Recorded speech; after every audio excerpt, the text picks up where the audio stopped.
Ang sulat ni Pablo sa mga taga-Kolosas. Unang kabanata. Mula kay Pablo, apostol ni Kristo Jesus ayon sa kalooban ng Diyos, at mula rin sa kapatid nating si Timoteo, para sa mga taga-Kolosas na hinirang ng Diyos at mga tapat na kapatid kay Kristo. Sumainyo nawa ang pagpapala at kapayapaang mula sa Diyos na ating Ama.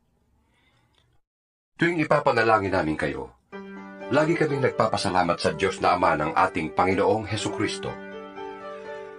Nabalitaan namin ang inyong pananalig kay Kristo Jesus at ang inyong pag-ibig sa lahat ng hinirang ng Diyos. Dahil sa pag-asang makakamtan ninyo ang mga inihanda para sa inyo doon sa langit. Nalaman ninyo ang tungkol sa pag-asang ito nang ipangaral sa inyo ang salita ng katotohanan, ang magandang balita na dumating sa inyo. Ito'y lumalaganap at nagdadala ng pagpapala sa buong daigdig. Tulad na nangyari sa inyo mula nang marinig ninyo at maunawaan ang katotohanan tungkol sa kagandahang loob ng Diyos. Natutunan ninyo ito kay Epafras, ang aming kamanggagawa, tapat na lingkod ni Kristo at kinatawan ninyo. Sa kanya namin nalaman ang tungkol sa pag-ibig na ipinagkaloob sa inyo ng Espiritu. Kaya't mula nang marinig namin ito, patuloy naming idinadalangin sa Diyos na sana'y ipabatid niya sa inyo ng lubusan ang kanyang kalooban sa pamamagitan ng karunungan at pangunawang kaloob ng Espiritu.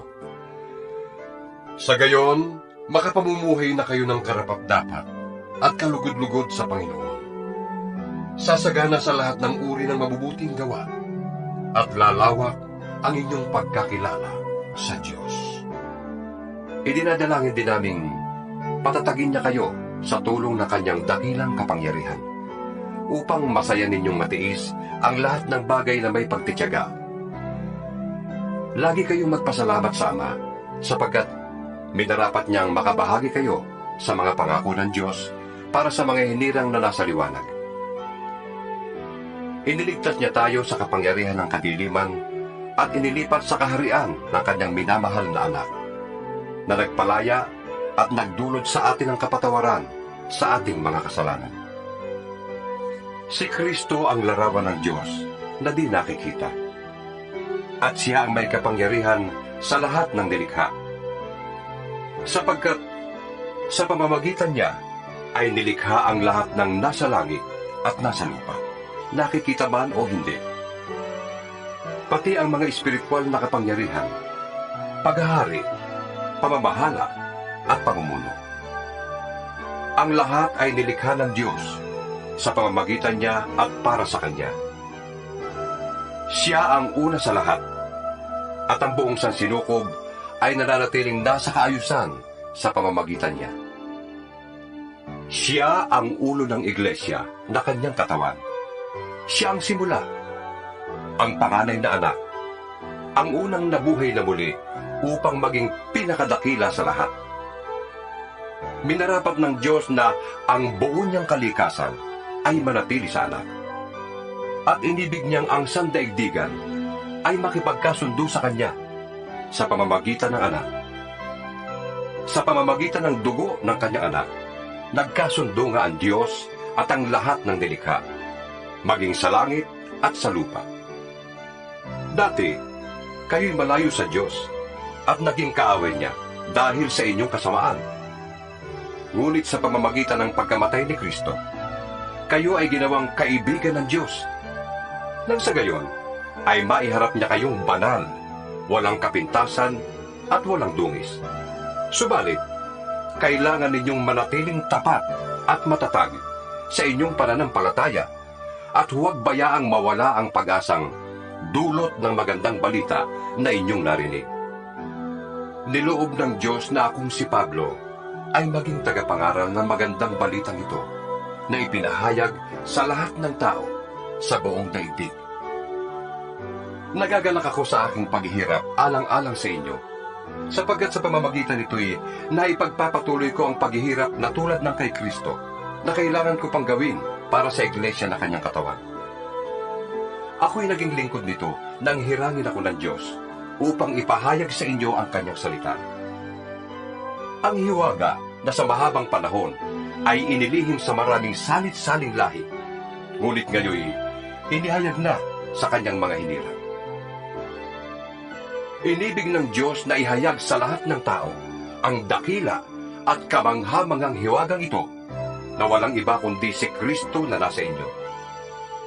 Siya ang ating pag-asa na tayo'y makakabahagi sa kalwalhatian ng Diyos.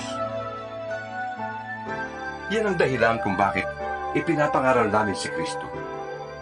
Ang lahat ay aming pinapaalalahanan at tinuturuan ng may buong kaalaman upang maiharap namin sa Diyos ang bawat isa ng ganap at walang kapintasan dahil sa kanilang pakikipag-isa kay Kristo. Ito ang aking pinagsisikapang matupad sa pamamagitan ng kapangyarihang kaloob sa akin ni Kristo. 2 Kabanata. Ibig kong malaman ninyo kung gaano kalaki ang pagsisikap ko para sa inyo. Gayon din, para sa mga taga-Laodicea at sa lahat ng hindi pa nakakakita sa akin ng personal. Ginagawa ko ito upang palakasin ang kanilang loob at upang mabuklod sila sa pag-ibig. Sa gayon, magkaroon sila ng ganap na pagkaunawa na bunga ng tunay na pagkakilala kay Kristo, na siyang hiwaga ng Diyos. Sa pamamagitan niya, nahayag ang lahat ng karunungan at kaalaman ng Diyos. Sinasabi ko ito upang hindi kayo mailigaw ni numan sa pamamagitan ng mga pananalitang mapanghikayat. Kahit na wala ako riyan, kasama naman ninyo ako sa Espiritu. At ako'y nagagalak sa inyong maayos na pamumuhay at matibay na pananalig kay Kristo. Yamang tinanggap na ninyo si Kristo Jesus bilang Panginoon. Mamuhay kayo sa paraang karapat-dapat sa Kanya. Magpakatatag kayo at patuloy na lumago sa pagkakilala sa Kanya. Magpakatibay kayo sa pananampalatayang itinuro sa inyo, at lagi kayong magpasalamat sa Diyos. Mag-ingat kayo upang hindi kayo mabihag ninuman sa pamamagitan ng walang kabuluhan at madayang turo na hindi kay Kristo nagmula, kundi sa mga tradisyon ng mga tao at sa mga alituntunin ng mundong ito. Sapagkat taglay ni Kristo sa kanyang katawang tao ang kalikasan ng Diyos. Kaya't kayo'y ganap na sa pamamagitan ng inyong pakikipag-isa sa Kanya na siyang nakakasakop sa lahat ng kapangyarihan at pamamahala. Sa pamamagitan din ni Kristo, kayo'y tinuli hindi ayon sa laman. Ang pagtutuling ginawa niya sa inyo ay ang pagwawaksi ng masasamang hilig ng laman. Sa pamamagitan ng bautismo, nalibing kayong kasama ni Kristo, at muli rin kayong nabuhay na kasama niya, dahil sa inyong pananalig sa kapangyarihan ng Diyos, na muling bumuhay sa Kanya. Kayong dating patay dahil sa kasalanan, kayong mga hintil na hindi nasasakop ng kautusan, ay binuhay ng Diyos na kasama ni Kristo. Pinatawad niya ang ating mga kasalanan, at pinawalang bisa ang lahat ng kasulatan laban sa atin, pati ang mga pananagutang kaugnay nito. Pinawi niya ang lahat ng ito nang ipako siya sa krus. Sa pamamagitan ng kanyang kamatayan sa krus, nilupig niya ang mga pinuno at kapangyarihan ng sanlibutan. Ang mga ito'y parang mga bihag na kanyang ipinarada sa madla, bilang katunayan ng kanyang pagtatagumpay. Kaya't huwag na kayo magpapasakop pa sa anumang alituntunin tungkol sa pagkain o inumin tungkol sa mga kapistahan, sa bagong buwan o sa araw ng pamamahinga. Ang mga ito'y larawan lamang ng mga bagay na darating. Ngunit si Kristo ang katuparan ng lahat ng ito. Huwag kayong magpapatangay sa mga nagpapakita ng maling pagpapakumbaba at sumasamba sa mga anghel. Ipinagmamalaki nilang sila na kahihigit sa inyo dahil sa kanilang mga pangitain. Ngunit ang totoo, nagyayabang lamang sila dala ng kanilang isipang makalaman. Hindi sila nagpapasakop kay Kristo na siyang ulo at may kapangyarihan sa buong katawan. Siya rin ang nagturugtong ng mga bahagi nito sa pamamagitan ng mga kasukasuan at mga litin. Siya ang nangangalaga at nagpapaunlad sa buong katawan ayon sa pag-unlad na ninanais ng Diyos. Kayo'y namatay ng kasama ni Kristo at hindi nasakop ng mga alituntunin ng mundong ito. Bakit pa kayo sumusunod sa mga alituntuning tulad ng huwag hahawak nito, huwag titikim yan, huwag gagalawin yon? Ang mga ito'y utos at turo lamang ng tao at nauukol sa mga bagay na nauubos kapag ginagamit.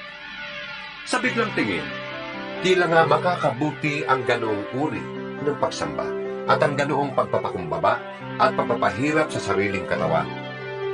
Ngunit ang mga ito ay hindi nakakapigil sa hilig ng laman. Ikatlong kabanata. Binuhay kayong muli na kasama ni Kristo. Kaya't ang pagtuunan ninyo ng isip ay ang mga bagay na nasa langit na kinaroroonan ni Kristo, na nakaupo sa kanan ng Diyos. Ang mga bagay na panlangit ang isaisip ninyo, hindi ang mga bagay na panlupa. Sapagkat namatay na kayo at ang inyong tunay na buhay ay natatago sa Diyos kasama ni Kristo. Si Kristo ang inyong buhay. At kapag siya nahayag na, mahahayag din kayong kasama niya at makakahati sa kanyang karangalan. Kaya't dapat nang mawala sa inyo ang mga pagnanasang makalaman, ang pakikiapid, kahalayan, mahalay na simbuyo ng damdamin, masasamang nasa, at ang kasakiman na isang uri ng pagsamba sa Diyos-Diyusan. Dahil sa mga ito, tatanggap ng parusa ng Diyos ang mga taong ayaw pasakop sa Kanya. Kayo ba na namuhay din ayon sa mga pitang yon nang kayo'y pinaghaharian pa ng mga ito? Ngunit ngayon, itakwil na ninyo ang lahat ng galit, poot at sama ng loob. Iwasan na ninyo ang panlalait at malaswang pananalita. Huwag kayong magsisinungaling sa isa't isa. Yamang hinubad na ninyo ang dati ninyong pagkatao, pati ang mga gawa nito. Isinuot ninyo ang bagong pagkatao, na patuloy na nababago at nagiging kalarawan ng Diyos na lumikha sa inyo, upang lalo ninyo siyang makilala. Kaya't sa kalagayan nito, wala nang pagkakaiba ang Grego at ang Hudyo, ang tuli at ang dituli, ang barbaro at ang mabagis na tao, ang alipin at ang malaya. Si Kristo ang pinakamahalaga sa lahat, at siya'y nasa inyong lahat.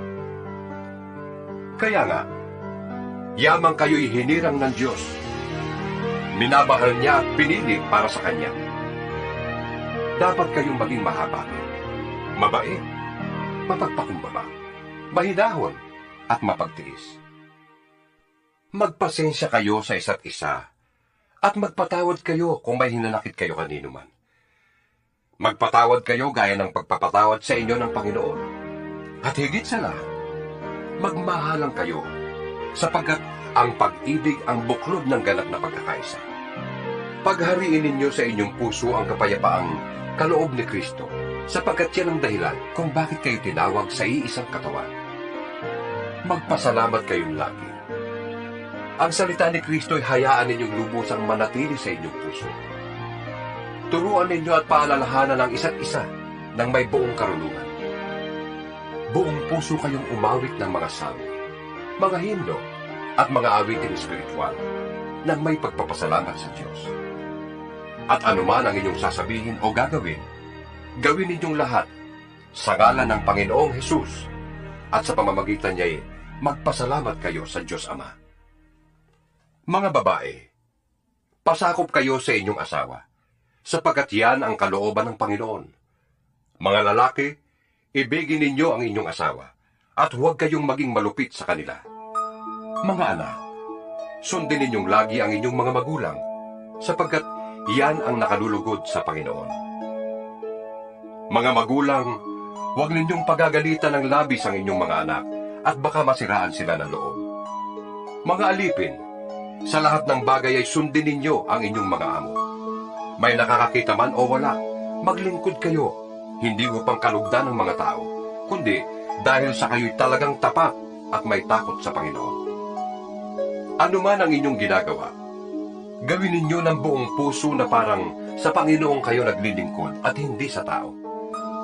Sapagkat si Kristo ang Panginoong pinaglilingkuran ninyo. At alalahanin ninyong pagkakalooban kayo ng Panginoon ng gantimpalang inilaan niya para sa inyo. Ang makasalanan naman ay parurusahan niya sa kanilang kasalanan, sapagkat ang Diyos ay walang kinikilingan. Ika-4 na kabanata. Mga amo, maging mabuti kayo at makatarungan sa mga naglilingkod sa inyo.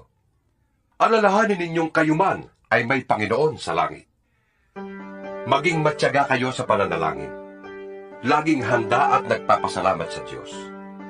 Idalangin din ninyong sa tulong ng Diyos ay maipangaral namin ang kanyang salita at maipahayag ang hiwaga ni Kristo ang sanhi ng pagkakabilanggo ko ngayon. Ipanalangin ninyong maipahayag ko ito ng buong linaw, gaya ng nararapat. Maging matalino kayo sa pakikitungo sa mga hindi nananampalataya at samantalahin ninyo ang bawat pagkakataon. Sikapin ninyong laging maging kaaya-aya at kapakipakinabang ang inyong pananalita sa kanila. At matuto kayong sumagot ng tama sa sino mang nagtatanong. Si Tikiko ang magbabalita sa inyo tungkol sa kalagayan ko rito. Siya ay minamahal naming kapatid, tapat na lingkod at kamanggagawa sa Panginoon. Pinapunta ko siya riyan para malaman ninyo ang aming kalagayan. Nang sa gayon, ay lumakas ang inyong loob. Kasama niya ang tapat at minamahal nating kapatid na si Onesimo, na kasamahan ninyo. Sila ang magbabalita sa inyo ng lahat ng nangyari dito. Kinukumusta kayo ni Aristarco, na bilanggo rin kasama ko, at ni Marcos na pisa ni Bernabé. Meron ng bilin sa inyo tungkol kay Marcos, na malugod nyo siyang tanggapin pagdating niya riyan. Kinukumusta rin kayo ni Jesus, na kilala rin sa pangalang Justo. Silang 3 lamang ang mga Kristiyanong Hudyo rito, na kasama ko sa pangangaral tungkol sa paghahari ng Diyos. At sila'y malaking tulong sa akin. Kinukumusta rin kayo ng kababayan ninyong si Epapras, na lingkod ni Kristo Jesus. Lagi niyang idinadalangin ng buong taimtim na kayo'y maging matatag, ganap at lubos na masunurin sa kalooban ng Diyos. Saksi ako sa pagsisikap niya para sa inyo at sa mga nasa Laodicea at Hierapolis. Ipinapakumusta rin kayo ni Demas at ng minamahal nating manggagamot na si Lucas. Ikumusta ninyo ako sa mga kapatid sa Laodicea, gayon din kay Ninfas at sa iglesyang nagtitipon sa kanyang bahay. Pagkabasa ninyo ng sulat na ito, ipabasa rin ninyo sa iglesia sa Laodicea. Basahin din ninyo ang sulat kong manggagaling doon. At ipakisabi ninyo kay Arquipo na ipagpatuloy ang gawaing tinanggap niya sa Panginoon. Akong si Pablo ang siyang sumulat ng pagbati ito. Huwag niyo sanang kalilimutan na ako'y nakabilanggo. Naway sumainyo ang pagpapala ng Diyos.